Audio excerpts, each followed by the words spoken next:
Welcome back, everyone, to a new story. We really hope you enjoy it. It all started with a dream. Not a nightmare, not exactly, but the kind of dream that sticks to you long after you wake up, like a film of sweat on a hot summer morning. It was so vivid, so real, that for a few hazy moments, I couldn't separate it from the solid weight of my own bed sheets. In the dream, I was walking into a shoe store. Not just any shoe store, but one of those bright, clean, minimalist places where the shoes are displayed like works of art on stark white shelves. The air smelled of new leather and a faint floral perfume. I remember the lighting was soft, making everything look impossibly perfect. My eyes landed on a pair of shoes. Simple black flats. They were identical to a pair my wife, Emma, owned the ones she called her go-to shoes for work. They were made of a soft, matte leather, with a delicate, rounded toe and a tiny, almost imperceptible bow on the front. I'd seen them 100 times, kicked them out of the way by the front door, watched Emma slip them on before rushing out. But in the dream, seeing them sitting there on their pristine shelf, it was like I was seeing them for the first time. They seemed to call to me, a silent, elegant invitation. A saleswoman appeared at my side. She had a sharp, stylish haircut and a smile that was both friendly and professionally insistent. "You're staring," she said, her voice clear and confident. "That means you have to try them on." I remember the dream logic kicking in, the part of your sleeping brain that accepts the absurd as perfectly normal. I didn't say, "But I'm a man. Those are women's shoes." I just nodded. "What size?" she asked. 10, I mumbled, thinking of my own shoe size. She returned a moment later with a box. She knelt before me, her movements practiced and efficient. I sat on a plush ottoman as she gently took my foot, removed my heavy work boot, and slid my sock-clad foot into the cool, smooth interior of the flat. It fit perfectly. It felt strange, incredibly strange. The leather was supple, hugging my foot in a way no men's shoe ever had. It was light, almost weightless. "There," she said, standing up and beaming. "Now the other one." Once both flats were on, she clapped her hands together. "Perfect, now, you can't just sit there. You have to walk in them, get the feel." Before I could protest, she was leading me out of the store, right into the bustling, brightly lit corridor of a shopping mall.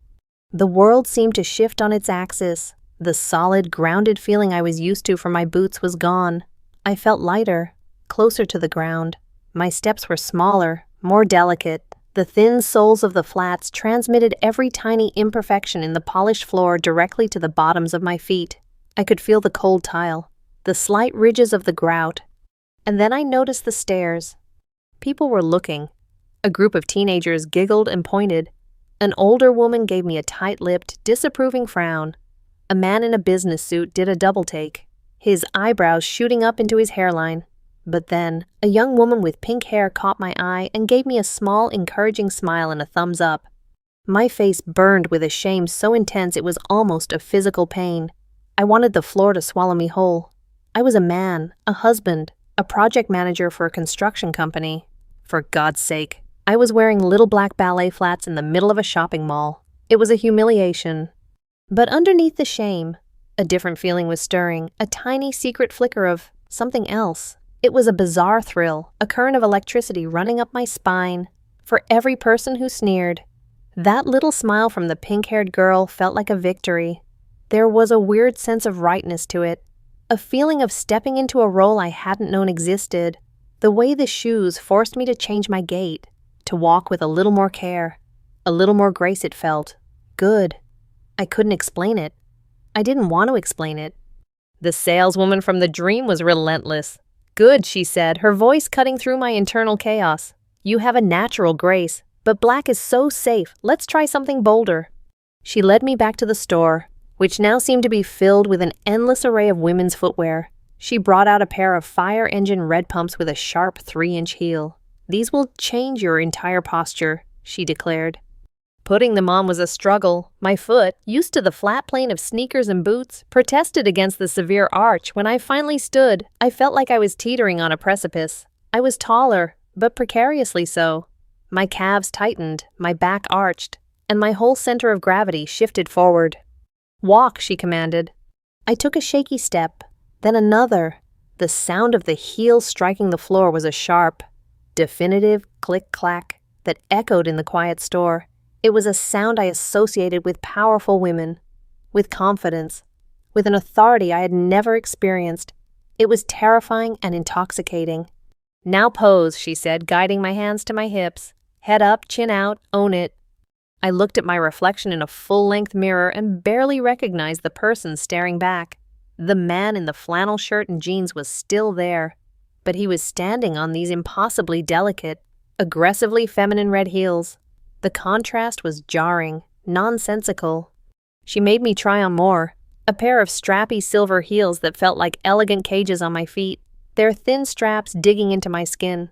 A pair of soft pink ballet flats that were even more delicate than the first black pair, making me feel as though I were walking barefoot. With each new pair, she had me strike a different pose, a sassy hand on the hip, a delicate turn of the ankle, a model-like stride. The shame was still there, a hot coil in my gut, but it was being overshadowed by this rising tide of pure, unadulterated fascination. It was like discovering a new language my body could speak. The dream reached its fever pitch. The saleswoman's voice became a chorus. The lights of the mall swirled into a kaleidoscope of color, and the sounds of clicking heels and muffled laughter filled my ears. I felt dizzy, overwhelmed, a strange mix of exposed and liberated. Then, I woke up. I was tangled in my sheets, my t-shirt soaked with sweat. My heart was pounding against my ribs like a trapped bird. The room was dark, the only light coming from the digital clock on my nightstand, 3:17 a.m. Emma was sleeping soundly beside me, her breathing slow and even. The dream was gone, but the feelings remained. The phantom sensation of the thin sole under my foot, the memory of the tight leather of the pumps, the echoing click-clack in my head. It was all still there, so potent and real it made my skin tingle. I lay there in the dark for a long time, trying to push the images away, trying to tell myself it was just a stupid, meaningless dream. But I couldn't shake the feeling that a door had been opened somewhere deep inside me, a door I never even knew existed, and I was terrified of what might be on the other side. The morning after the dream was disorienting.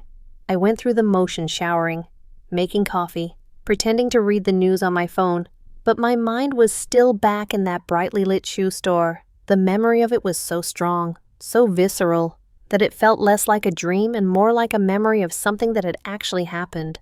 I kept shaking my head, trying to clear it. It was just a dream. Wilson, I muttered to myself as I buttered a piece of toast. A weird, stress-induced dream. We had a big project deadline at work, and I'd been putting in long hours. That had to be it. My brain was just misfiring, spitting out random, bizarre scenarios. Emma came into the kitchen, yawning and stretching. She looked beautiful, as she always did in the morning, with her hair in a messy bun and her face free of makeup. She smiled and kissed my cheek. "You're up early." "Couldn't sleep," I said, my voice sounding hollow to my own ears. "Big day at the site." "Yeah, something like that." I finished my coffee and went to get dressed. I opened my closet, the familiar scent of cedar and clean laundry washing over me.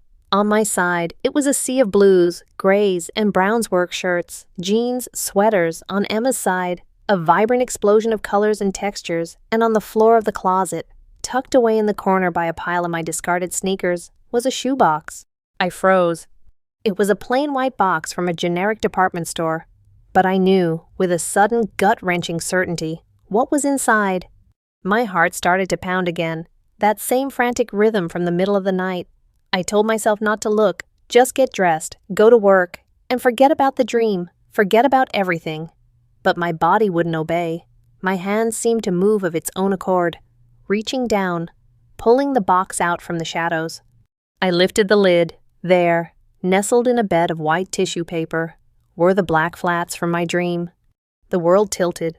It wasn't a dream, or at least, part of it wasn't. The memory came flooding back, not in a dreamy haze, but with sharp, uncomfortable clarity. I had been at the mall last week, picking up a new drill bit from the hardware store. On my way out, I'd cut through the department store. I had walked past the women's shoe section, and I had seen them, the black flats, Emma's shoes. On an impulse I still couldn't comprehend. I had stopped. I had looked around. my heart thumping with a strange nervous energy. I'd found them in a size 10, a common enough size that it didn't seem too outlandish. I had taken them to a self-checkout kiosk, paid in cash, and stuffed the box into a bag, feeling like a thief. When I got home, I'd shoved the box into the back of the closet and tried to forget the entire insane, impulsive act, and I had forgotten until the dream dredged it all back up. My hands were trembling as I lifted one of the shoes from the box. It was so light, the leather was just as soft as I'd imagined. This was real. This was in my house, in my closet. "Wilson, everything okay in there?" Emma's voice called from the kitchen. "Yeah, just looking for a belt," I yelled back, my voice cracking slightly. I quickly put the shoe back, slid the box into its hiding spot, and grabbed my work clothes. But the entire day, I was a ghost at the construction site. I stared at blueprints without seeing them. I gave instructions to my crew in a fog. All I could think about was the box in my closet. That evening, I waited until Emma went out to her weekly yoga class. The moment I heard her car pull out of the driveway, I was a man on a mission. I practically ran to the bedroom, my hands clammy with a mixture of fear and a powerful, undeniable curiosity. I pulled out the box and sat on the edge of our bed. For a long minute, I just stared at the shoes. This was stupid. This was crazy. I should just throw them away, put them in the trash, and pretend this never happened. But I couldn't. The pull was too strong. Taking a deep breath, I slipped off my socks and slid my bare feet into the flats. The sensation was electric. The cool, smooth leather against my skin was a shock to my system. They fit snugly, contouring to the shape of my feet in a way my loose-fitting sneakers never did. I stood up, feeling wobbly and uncertain. I walked over to the full-length mirror on the back of the closet door, and I stared. It was just a pair of shoes, simple, plain, black shoes, but they changed everything. My feet, which I'd always seen as big and clumsy, suddenly looked smaller, more refined. The shoes forced me to stand differently. My weight shifted. To keep my balance, I had to straighten my back slightly, pull my shoulders back. It wasn't a dramatic change, but it was there. My whole posture seemed less blocky. It was as if the shoes had introduced a subtle curve to my frame, a hint of softness where there had only been hard angles. I took a few tentative steps on the hardwood floor of our bedroom. Instead of the heavy thud of my work boots or the soft shuffle of sneakers, the flats made a quiet, delicate sound, a little tap, tap, tap. It was a distinctly feminine sound. It echoed in the silent room, and with each step, a shiver ran through me. This was wrong. I knew it was wrong, but it also felt right. That same inexplicable feeling from the dream, that sense of clicking into place. It was like I was accessing a part of myself I'd kept locked away, a part I hadn't even known was there. The feeling of possessing a piece of femininity, of wearing it, was overwhelming. It was a secret power, a hidden identity contained within these simple leather shoes. I walked back and forth, from the bed to the window, getting used to the sensation. The more I walked, the more natural it felt. The initial awkwardness faded, replaced by a strange kind of confidence. I felt graceful. Me, Wilson, who was more comfortable in a hard hat than a dinner jacket, felt graceful. My mind started to race, the what-ifs tumbling over each other in a dizzying cascade. The shoes were just the beginning. They were the foundation. I looked at my reflection again, at my jeans and t-shirt paired with these dainty flats. The picture was incomplete. What if I had stockings on? I thought, the idea appearing in my head fully formed. I could almost feel it, the sheer, smooth fabric encasing my legs, the tight band at the top, the way they would feel against the skin inside the shoes. And a skirt? What would a skirt feel like? The way it would move around my legs when I walked. A soft blouse, something silky that would drape over my shoulders. The thoughts were coming faster now, vivid and detailed. I was no longer just a man in women's shoes. In my mind's eye, I was building an entirely new person around them. The fantasy was so potent, so alluring, that it made my breath catch in my throat. I stood there, in the middle of my bedroom, in the fading afternoon light, wearing a pair of women's black flats, and for the first time in my life, I felt the terrifying, exhilarating pull of a world I was never supposed to enter. The door the dream had opened was swinging wider, and I was taking my first, hesitant steps through it. The what-ifs didn't go away. They became a constant, low-level hum in the back of my mind. At work, I'd find myself glancing at the women in the office, not in a lecherous way, but with a studious, almost academic curiosity. I'd noticed the way a pencil skirt hugged a woman's hips, the sheer fabric of a blouse, the intricate straps of a pair of sandals. I was an architect studying a foreign and beautiful style of building. The urge to explore this new territory grew until it was a physical ache. I knew I couldn't keep wearing the flats in secret in my bedroom forever. It wasn't enough. It was like having a single page from a fascinating book. I needed to read the whole story. A week later, I found my chance. I told Emma I had to go to a satellite office across town for a meeting. A lie that slipped out of my mouth with unnerving ease. The meeting gave me a 3-hour window of complete freedom in a part of the city where no one would know me. My destination wasn't an office building, it was a massive, sprawling shopping mall, the kind with multiple anchor stores and endless corridors of shops. Walking into that mall felt like stepping onto a battlefield. My heart was a drum against my ribs. Every person who passed me felt like a potential threat. A judge. I was convinced my secret was written all over my face, that everyone could see the strange, forbidden thoughts swirling in my head.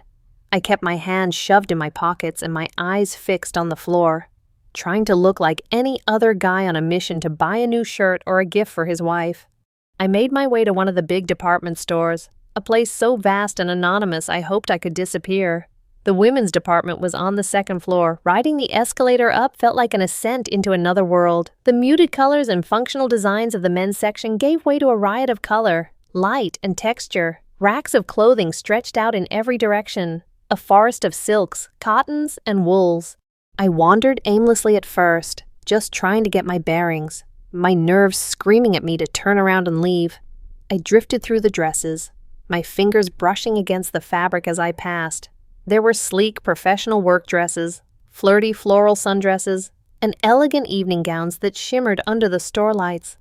I saw a simple navy dress, almost identical to the one of Emma's I'd seen in her closet, and my stomach did a little flip. I moved on to the skirts. There were so many kinds. A-line skirts, pleated skirts that swished with a life of their own, straight-cut pencil skirts that looked both restrictive and incredibly powerful. I imagined the feeling of one of them against my legs, the way it would force a different kind of walk, a different way of sitting. Then I found the blouses. I was mesmerized by the variety. There were crisp, white button-downs, but made from a softer, lighter cotton than any of my own shirts. There were silky sleeveless tops in jewel tones, and blouses made of a sheer, almost transparent material called chiffon that seemed to float on their hangers. My slow, meandering path eventually led me to a corner of the department that felt different. It was softer, quieter, lit with a warm, rosy glow, the lingerie section. I stopped dead in my tracks, my face flushed hot, and I was sure I had turned a bright, guilty red. This felt like a sacred, forbidden place. It was a wonderland of lace and satin, of delicate straps and intricate embroidery. Bras and panties were displayed on mannequins with impossibly perfect figures. The colors were dazzling deep crimsons, soft lavenders, classic blacks, and pristine whites. I felt like an intruder, a clumsy giant in a fairy's garden. I wanted to run, but I was rooted to the spot, my eyes drinking in every detail. I was drawn to a display of white lingerie, a bra made almost entirely of delicate floral lace, hung next to a matching pair of panties. Nearby was a rack of stockings. I reached out, my hand trembling slightly, and touched the top of a pair of sheer, nude-colored stockings. The material was impossibly smooth, cool and slippery against my fingertips. I imagined them stretched over my own legs, the fine mesh hugging my skin, the lacy band at the top a secret declaration against my thigh. The thought was so powerful, so vivid, that I felt a jolt run through me. My heart was hammering now, a frantic, wild beat. I could buy them. I could buy all of it, the bra, the panties, the stockings. I could take them home, and my secret fantasy would have a real, tangible form. Just then, a saleswoman looked up from folding a pile of silk robes and smiled at me. "Can I help you find anything, sir?" Panic seized me. No, thanks, just looking for a gift for my wife." I stammered, the lie tasting like ash in my mouth. I turned and fled the lingerie section, my cheeks burning. I stumbled through the store, trying to calm my racing pulse. I needed to get something, to make this trip worthwhile, to prove to myself I wasn't a coward. I found myself back in the shoe department, and there they were, a pair of red pumps, almost identical to the ones from my dream. They were beautiful, sculptural, and intimidating. I stood there for a full 5 minutes, locked in a silent internal war.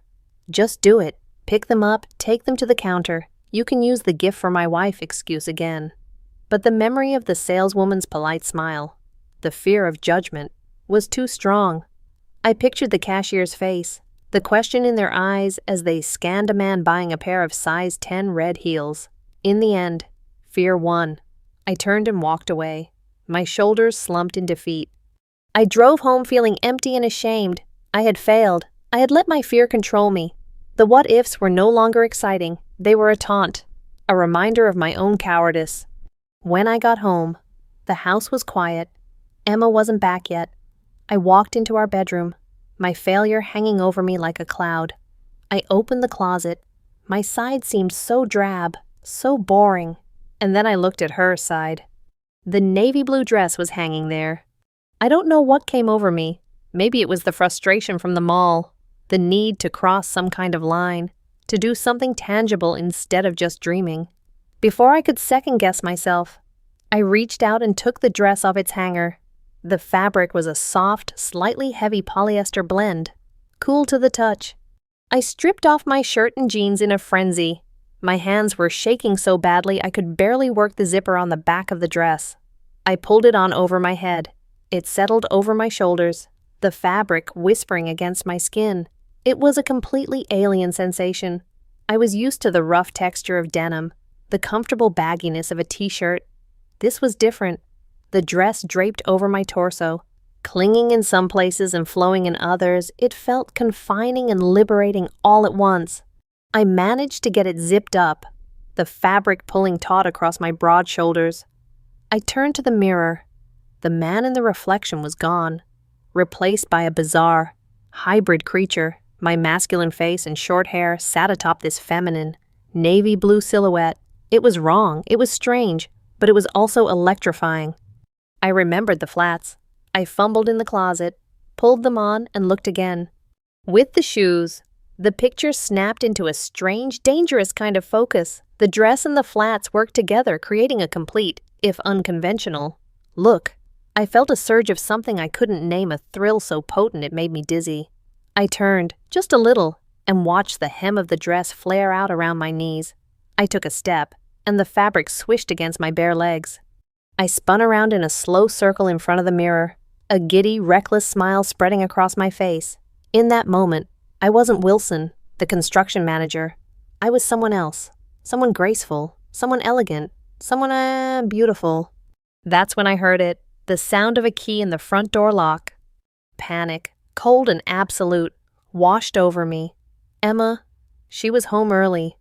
My heart leaped into my throat.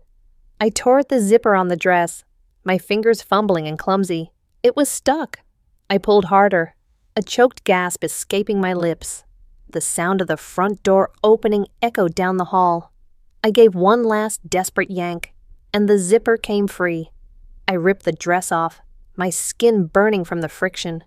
I threw it onto Emma's side of the bed, kicked off the flats, and dove for the closet, grabbing the first pair of jeans and t-shirt I could find. I had just pulled my shirt over my head and was hopping on one foot to get my jeans on when Emma walked into the bedroom. "Hey, honey, my class got out early," she said, dropping her gym bag on the floor. I sat down hard on the edge of the bed, trying to make my breathing even. "Oh, hey, how was it?" I asked, my voice a squeak. "Good. You okay? You look like you just ran a marathon."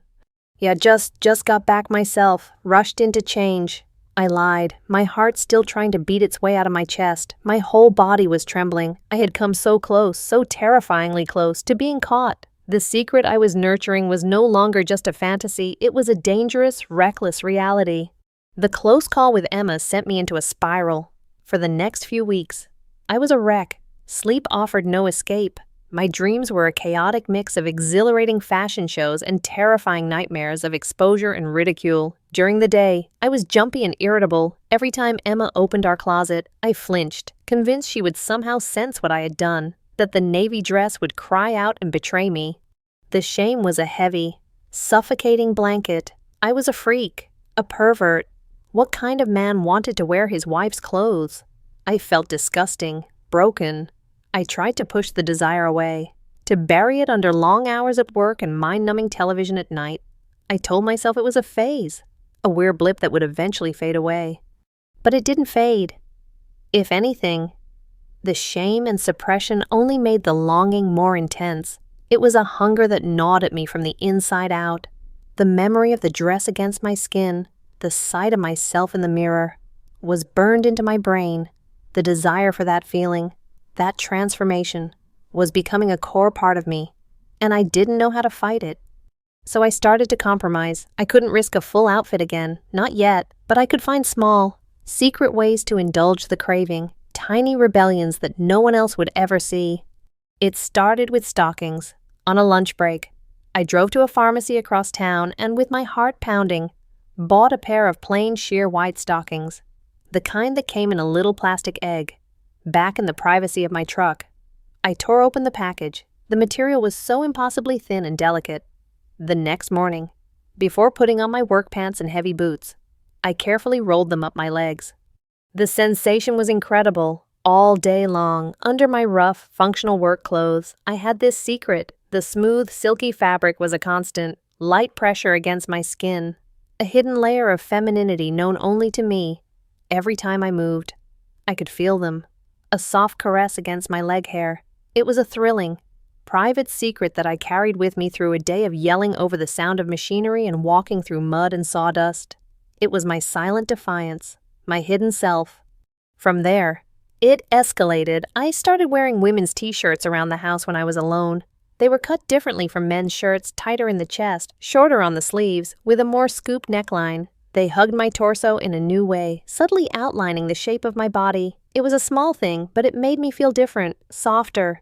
The biggest step, however, happened online. Late one night, after Emma had gone to sleep, I found myself browsing the website of a well-known lingerie brand. The same feelings I'd had in the department store, fear, shame, and an intense magnetic curiosity washed over me. But here, in the anonymous glow of my laptop screen, there was no one to judge me.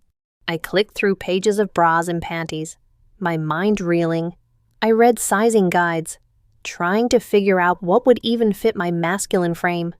After an hour of agonizing indecision, I did it. I added a simple, unadorned satin lingerie set to my cart, a pale, blush-colored t-shirt bra, and a matching pair of lace-trimmed bikini panties. I paid with a prepaid credit card I'd bought for cash and had it shipped to a generic P.O. box I'd set up for this very purpose. The entire process felt clandestine and illicit, like I was buying contraband. A week later, I picked up the small, discreet package. I couldn't wait until I got home. I opened it right there in my truck in the post office parking lot. The lingerie was beautiful. The satin was cool and smooth. The color subtle and elegant. It felt like a treasure, a forbidden artifact. That afternoon, I had the house to myself again. I unwrapped my new purchases with trembling hands. I put on the panties first. They were so much lighter and softer than my usual cotton boxers. The lace trim tickled my skin. Then came the bra. It was a bizarre and clumsy process. I struggled with the hooks in the back, my fingers feeling thick and useless. Finally, I managed to clasp it. I stood in front of the mirror and stared. The effect was transformative. The panties fit smoothly, the lace adding a touch of delicate detail that was utterly foreign to my body. But it was the bra that truly changed things. It was a non-padded bra, but the underwire and the cut of the cups gave my chest a new shape. It lifted my pectoral muscles, creating the slightest suggestion of a bust line. It wasn't much, but it was enough. The band, snug around my ribs, made my waist seem, by comparison, just a little bit narrower. The man in the mirror was starting to change. He was still me, Wilson, with my familiar face and my short hair, but a new outline was being drawn over the old one. A softer, curvier silhouette was beginning to emerge. This person in the mirror was both a complete stranger and, frighteningly, more familiar to me than the man I had been my entire life. I saw a different Wilson, a Wilson who wasn't just defined by right angles and solid functionality. This Wilson had curves. This Wilson had a secret softness. This Wilson was wearing a blush-colored satin bra and matching lace panties under a thin t-shirt, and it felt more honest, more real, than the steel-toed boots and flannel shirts I presented to the world. I spent the rest of the afternoon in that state, wearing the full set under my normal clothes. The feeling was intoxicating. The slight pressure of the bra band, the soft fabric of the panties, the knowledge of what I was wearing, it was a constant, thrilling hum beneath the surface of my reality. But with the thrill came a profound sense of loneliness. This was a part of me I could never share. Who would understand? Emma would be horrified, disgusted. My friends would disown me. My co-workers would think I was a joke. This secret self, this other Wilson who was starting to feel more and more like the real Wilson, was destined to live and die inside the four walls of our house, only appearing when I was completely, utterly alone. The thought was a cold, hard knot in my stomach. The joy of self-discovery was inextricably tangled with the terror of isolation.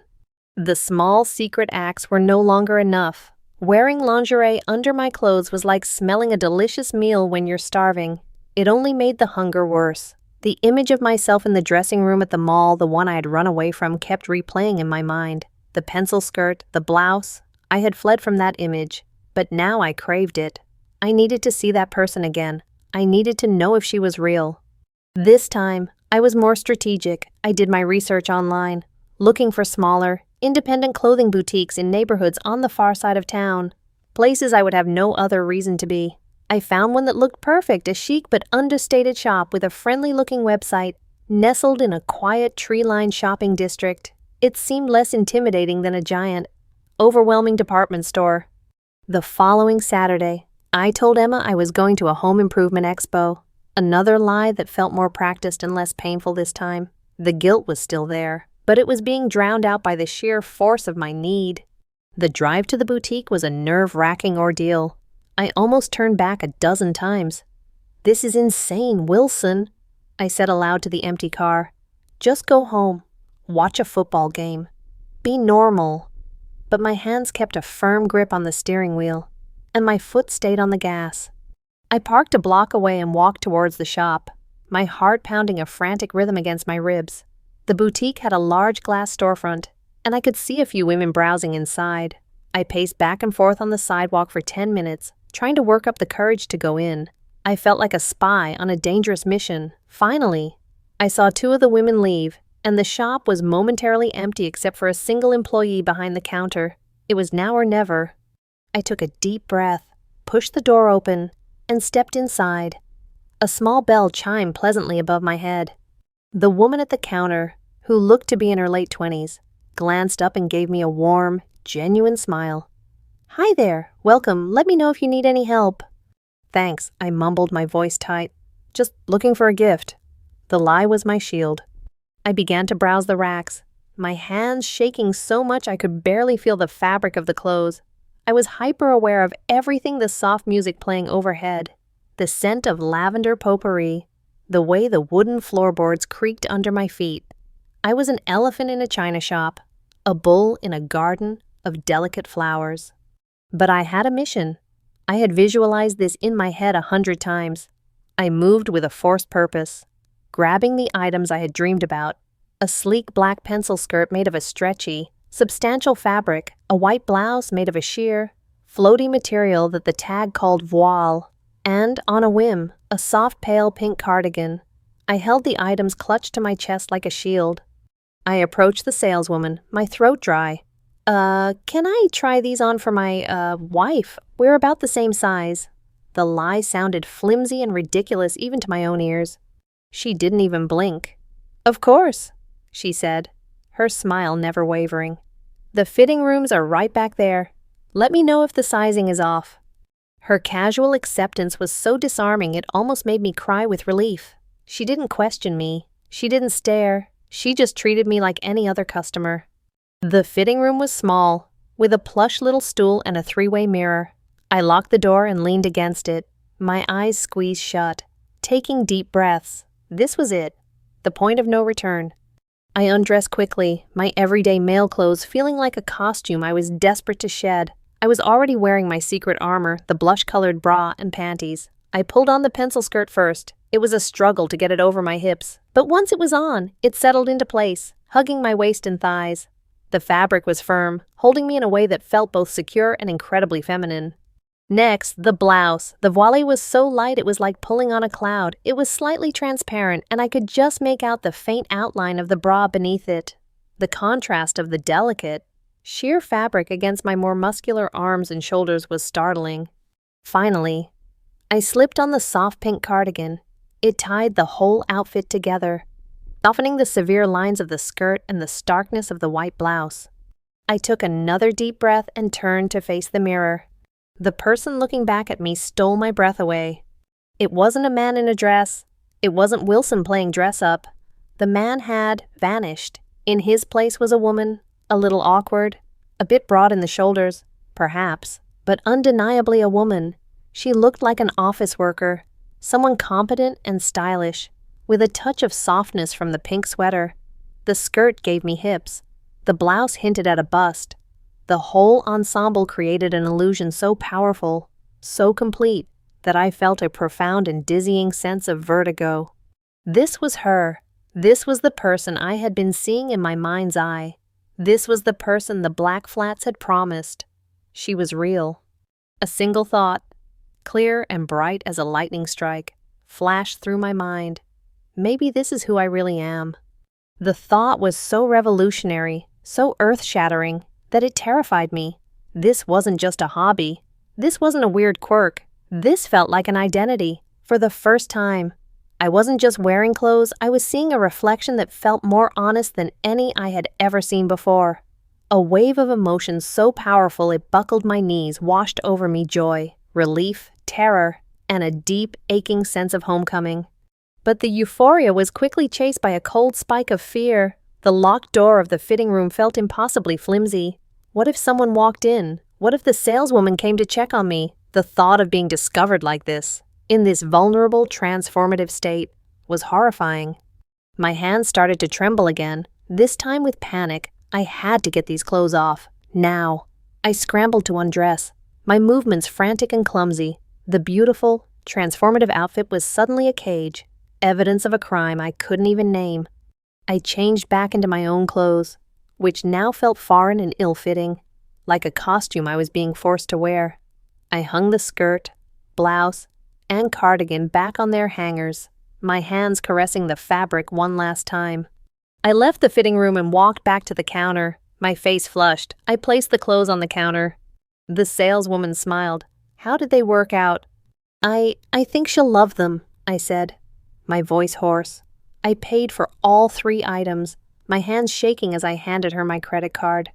Walking out of the boutique with the shopping bag in my hand, I felt like I had just survived a car crash. I was dazed, trembling, and utterly, irrevocably changed. I had seen her, and now that I had, I knew I could never go back to pretending she didn't exist. The shopping bag sat in the trunk of my car for 3 days. I couldn't bring myself to bring it into the house. It felt like smuggling a bomb past security. Every time I opened the trunk, I'd see the boutique's logo and my stomach would lurch. The secret was no longer just a few hidden items. It was a whole new identity, folded neatly in tissue paper. The weight of it all was becoming unbearable. I was living a double life, and the strain was starting to show. I was distant with Emma, lost in my own thoughts. I'd stare into space at the dinner table, and she'd have to say my name 2 or 3 times to get my attention. "Wilson, what is going on with you?" she asked one night, her voice laced with a mixture of frustration and concern. "You're a million miles away. Is it work?" "Yep," I lied, latching onto the easy excuse. "It's just a lot of pressure right now." But it wasn't work. It was the crushing burden of my secret. I was so alone in this, and the loneliness was eating me alive.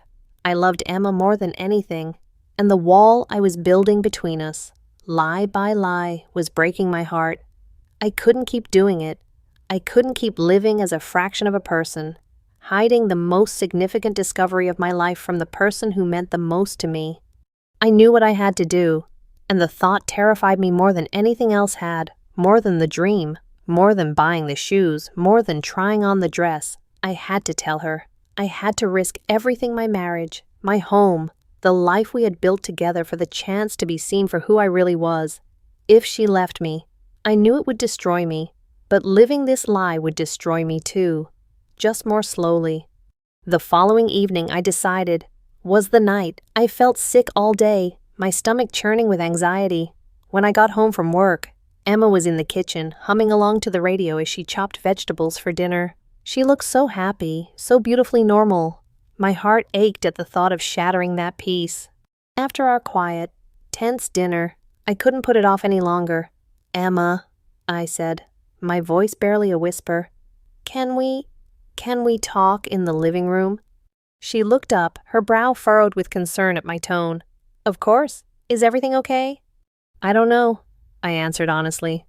We sat on the sofa, a few feet of space between us that felt like a canyon. I couldn't look at her. I just stared at my hands, which were twisting themselves into knots in my lap. "Wilson, you're scaring me," she said softly. I took a deep, shuddering breath. "There's something I have to tell you, something I have to show you. Please, just hear me out. Don't say anything until I'm finished." She nodded, her eyes wide and fearful. I couldn't form the words, so I showed her instead. I stood up on shaky legs and went to the bedroom. I pulled the box with the black flats out of the closet. I went to my car and got the shopping bag from the trunk. I came back to the living room and, with trembling hands, I laid the items out on the coffee table between us. First, the black flats, then the pair of white stockings I'd kept hidden in my sock drawer, and finally, from Emma's side of the closet, I retrieved the navy blue dress. She stared at the collection of items, her expression shifting from confusion to a dawning, horrified understanding. Her face went pale. And then, the words started to spill out of me. It wasn't eloquent or rehearsed. It was a raw, messy torrent of confession. I told her everything. About the dream, how real it felt. About the impulsive purchase of the flats. About trying them on and the strange, wonderful way they made me feel. I told her about the trip to the mall, the lingerie section, the fear. I told her about the day she almost caught me in her dress. I told her about the secret stockings and the lingerie I'd bought online. I told her about the boutique, about the woman in the mirror, the woman who felt more real to me than the man sitting before her now. Tears were streaming down my face. I couldn't stop them. I was sobbing. Great, heaving sobs of fear and shame and a tiny, desperate flicker of hope. I told her how disgusted I was with myself, how terrified I was of being a freak, and most of all, how terrified I was of losing her. "I love you, Emma," I choked out, the words torn from the deepest part of my soul. "I love you so much, and I am so sorry. I understand if you hate me. I understand if you want to leave." I finally finished, my story hanging in the air between us, heavy and fragile. I couldn't bear to look at her, so I just stared at the floor, waiting for the verdict, waiting for the sound of her standing up, of her walking out of my life forever. The silence that followed was the loudest thing I had ever heard. It stretched for an eternity. I could hear the ticking of the clock on the mantel, the hum of the refrigerator from the kitchen, the frantic pounding of my own heart. When she finally spoke, her voice was quiet, strained. "Can you show me?" I looked up, my vision blurred with tears. "What?" "The outfit," she said, gesturing to the clothes on the table. "Can you put it on? I need to see." It was the last thing I ever expected her to say. I thought she would scream or cry or run, but this quiet, strange request threw me completely off balance. I nodded dumbly, my mind numb. Slowly, shakily, I stood up, right there in the living room. I stripped off my clothes until I was standing in my underwear. My hands trembled as I picked up the navy dress. I pulled it over my head. I sat down to roll on the stockings, the sheer fabric feeling like a condemnation against my skin. Finally, I slipped my feet into the black flats. I stood before her, my arms hanging limply at my sides, feeling more exposed and vulnerable than I had ever felt in my life. I was a fraud, a spectacle, a husband in his wife's dress. I braced myself for the revulsion, the laughter, the anger. Emma just looked at me. Her eyes traveled from the flats on my feet, up the length of my stocking-clad legs, over the simple silhouette of the dress, And finally, to my tear-streaked face, her expression was unreadable. It was a mask of shock, curiosity, and 100 other emotions I couldn't begin to decipher. And then, after another long, torturous silence, the corner of her mouth twitched, a tiny, hesitant, unbelievable smile. That small smile from Emma was like the sun breaking through a storm cloud. It didn't fix everything, but it was a sliver of light in the suffocating darkness of my fear. It was a sign that the world wasn't ending. She took a deep breath, letting it out slowly. "Wow," she said, her voice still a little shaky. "Okay, that's a lot." I just stood there, unable to speak, my heart caught somewhere between my stomach and my throat. She stood up and walked over to me, her movements slow and deliberate. She reached out a hand, not to push me away, but to touch the fabric of the dress on my shoulder. Her touch was so gentle it was almost tentative. "I'm not going to lie. Wilson," she said, finally meeting my eyes. "This is a shock. I don't understand it. Not really, but..." She paused, searching for the right words. "The person I've been living with these past few weeks, the distant, sad stranger, I don't like him. This person..." She gestured to all of me. "As scared and as confusing as this is, this feels more honest. I see you. The real you." The relief that washed over me was so immense, so powerful, that my legs gave out. I sank onto the edge of the sofa, my head in my hands. Emma sat down next to me, close enough that our knees were touching. "I still love you," she said, her voice firm and clear. "That hasn't changed. You're still the man I married. You're just more complicated than I thought." She let out a small, breathless laugh. A mischievous glint appeared in her eyes. "Maybe I should start calling you my sister." I looked up at her, a wet, incredulous laugh bubbling up out of me. The tension in the room, so thick you could cut it with a knife just moments before, suddenly shattered. "Don't you dare," I said, a real smile spreading across my face for the first time in what felt like years. Her smile widened. She looked at my outfit again, her expression shifting from shock to a kind of creative assessment. "You know," she said, tapping a finger on her chin, "the navy dress and the black flats, a classic, but a little plain. If you're going to do this, you should do it right."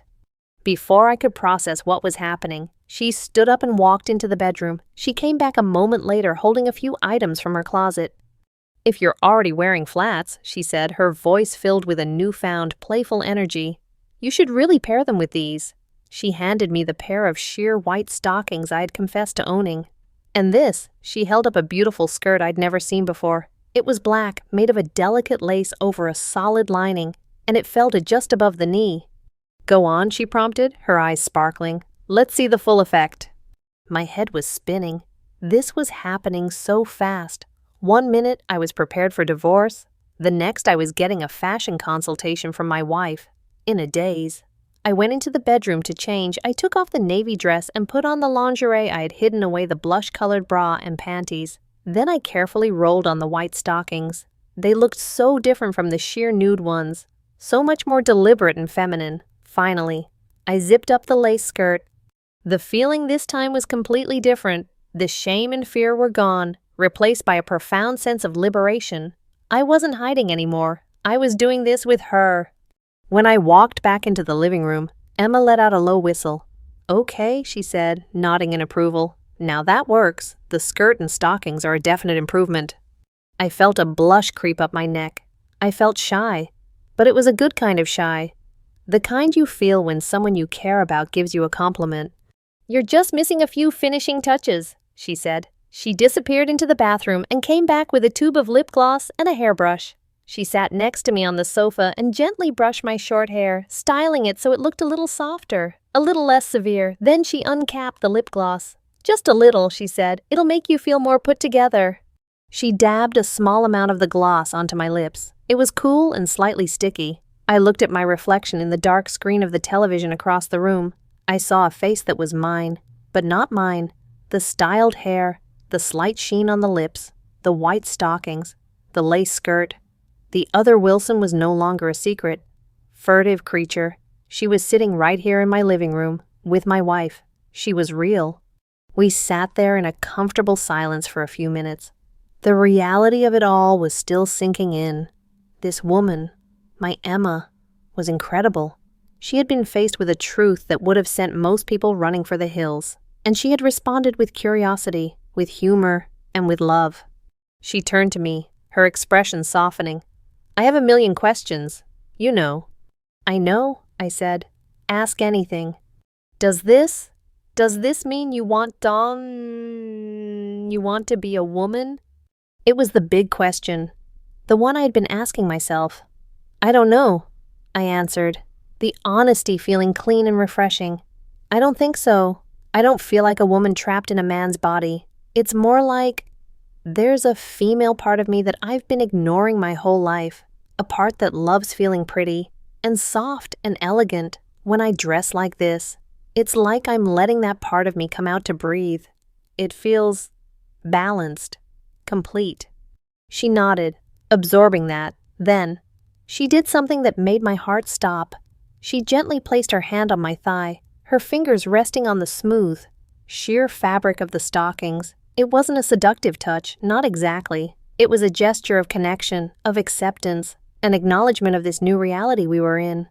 My whole body flushed with a warmth that had nothing to do with embarrassment. It was the warmth of being seen, of being accepted, of being loved not in spite of my strangest, most secret self, but because of it. Her hand on my stocking-clad leg was a bridge between my two worlds. It was Emma, my wife, connecting with this new emerging part of me. Looking into her eyes, which were filled not with fear or disgust, but with a deep, unwavering affection and a spark of adventurous curiosity, I knew I wasn't alone anymore. The journey of discovering who I was, of figuring out who she was no longer a solitary path I had to walk in the shadows. It was a new road we were going to explore together, and for the first time, I wasn't scared of where it might lead. I was filled with a bright, terrifying, and utterly beautiful hope.